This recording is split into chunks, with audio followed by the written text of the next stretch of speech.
Chers amis, bonsoir, François, expert de yoga, de méditation et autres techniques de bien-être.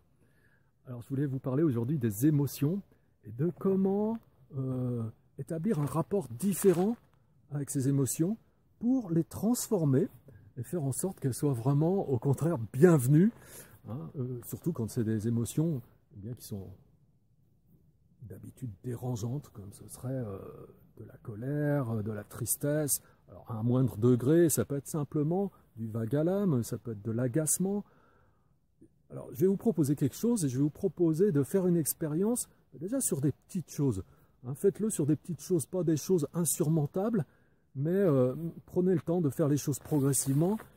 Alors prenons par exemple l'agacement. Si régulièrement il y a une situation ou une personne qui vous agace, franchement, eh bien, il y a une autre manière d'aborder les choses, qui est celle que nous enseigne le Bouddha.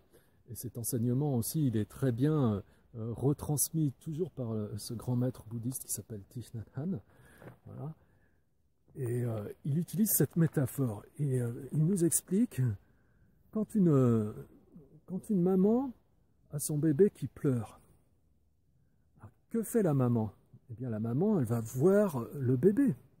Elle le prend dans ses bras, hein, et puis elle le chérit, elle le berce, elle lui accorde toute sa présence, et même elle va lui parler, elle va avoir des pensées tendres, des mots tendres, et puis il y a toute cette tendresse qui va émaner du plus profond d'elle-même envers son bébé. Elle va lui parler, elle va lui dire « Je suis là pour toi, ne t'inquiète pas, je t'aime, maman est là, voilà, parle-moi, dis-moi ce qui ne va pas mon bébé. » Maman t'écoute, voilà, je vais m'occuper de toi, ne t'inquiète pas. Voilà. Eh bien, ce que nous suggère Thich Nhat Hanh, c'est de faire exactement la même chose avec ces petites émotions comme l'agacement, le vague à l'âme, tout ça. Voilà.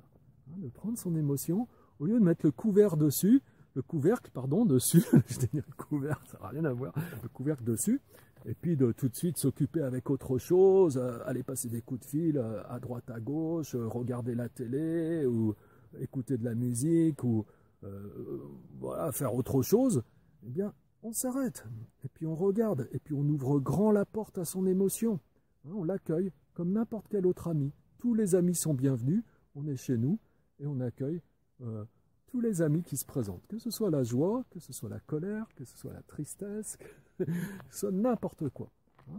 Et quand l'émotion est là, par exemple quand l'agacement est là, puisqu'on a pris ça comme exemple, on laisse cet invité veut rentrer dans notre maison, il est bienvenu. Et on adopte cette attitude que la maman a envers son bébé.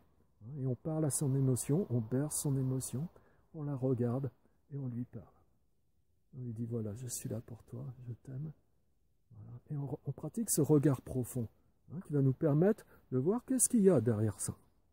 Hein, de la même façon que la maman, au bout d'un moment, eh bien, en pratiquant vraiment cette présence envers son enfant, elle va se rendre compte de ce qui ne va pas avec le bébé. Hein. C'est peut-être qu'il a faim, qu'il a soif, ou qu'il a trop chaud, ou qu'il faut changer la couche. Enfin bon, au bout d'un moment, la maman voit ce qui ne va pas. Ben là aussi, vous allez rentrer à la découverte de ce fonctionnement qui vous amène à être agacé, à comprendre l'agacement, hein, et puis finalement à devenir vraiment familier. Hein, puisque quand on veut finalement peut-être mieux s'aimer, eh bien il faut apprendre à mieux se connaître. Hein, et donc en pratiquant cette observation, eh bien, on arrive petit à petit à voir ce qui se passe, à mieux se connaître, donc à mieux se comprendre. Et quand on se comprend mieux, on peut mieux s'aimer. Et les choses avancent. Et petit à petit, avec le temps, eh bien, tout ça se pacifie, puisque finalement, eh bien, on met la graine de la pleine conscience, on invite la graine de la pleine conscience à prendre soin de ses émotions pour vraiment pouvoir les transformer, les transmuter. Voilà. Et avec ça, on peut beaucoup évoluer déjà. Voilà. De manière simple. Hein.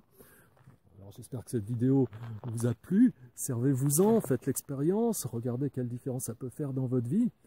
Et si cette vidéo vous a plu, si vous pensez vraiment qu'elle est utile, je vous invite à cliquer sur j'aime, à vous abonner ici en cliquant sur le petit bouton rouge s'abonner si ce n'est pas encore fait, et puis à partager cette vidéo aussi pour qu'elle serve au plus grand nombre, et puis que ça contribue à promouvoir cette chaîne. Voilà, à bientôt mes amis.